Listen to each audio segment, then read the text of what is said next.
Hey, this is Brother Peter with tidbits from the Word. Man, did I want to quit. I wanted to quit right now and call it a day and hang it up, but I'm at John. This particular John right here, the son of Zebedee, born Jesus they called him, which meant son of thunder.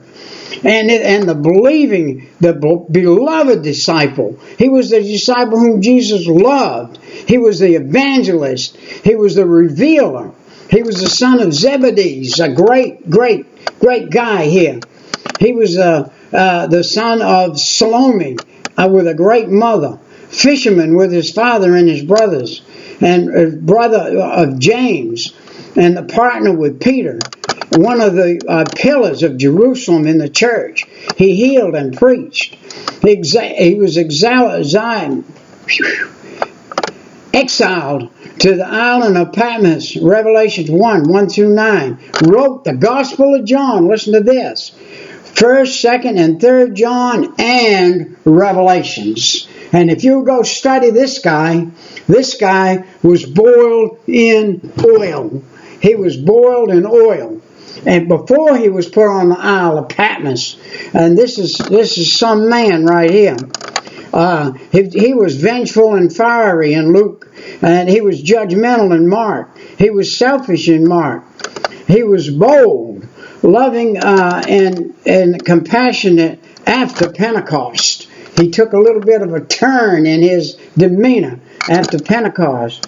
But he was, remember, before that, vengeful and fiery and judgmental and selfish. But so one of the three disciples in the core group of disciples, Mark tells us that, suggested that he was driving out demons could only be performed of those who followed Jesus and his disciples. Mark 9 and 8 witnessed Jesus' transformation. He was there. He was one of those that was standing there when Jesus was transformed, when Jesus' divinity was revealed in Mark. He was sent to prepare the upper room for the Lord's Supper. He reclined next to Jesus during the Last Supper. He was the one that laid his head on the bosom of Jesus.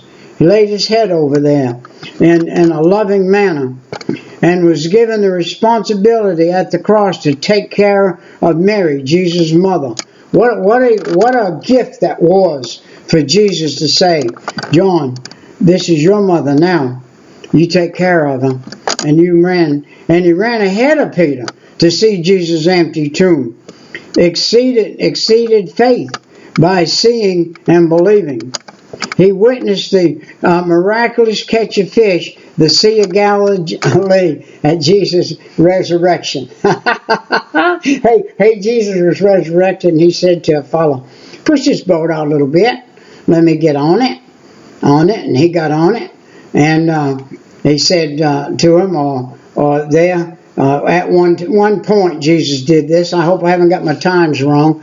But anyway, he said, push it out a little bit, and throw your nets down. And they said to Jesus, we're fishermen.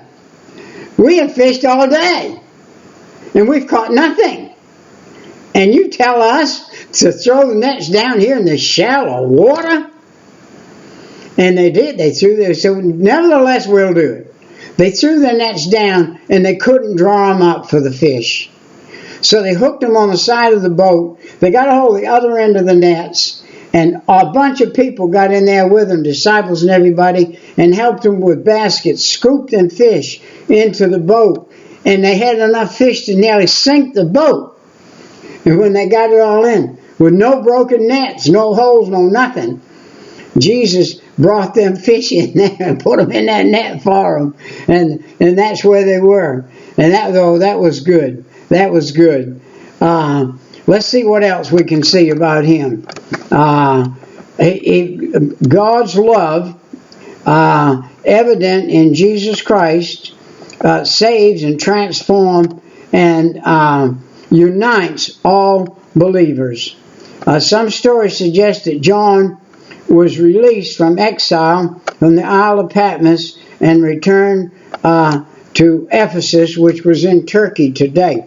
Ephesus is in Turkey. The story suggests that John died at Ephesus around AD 100. The symbols of John sometimes include an eagle, Revelations 4:7, and a book.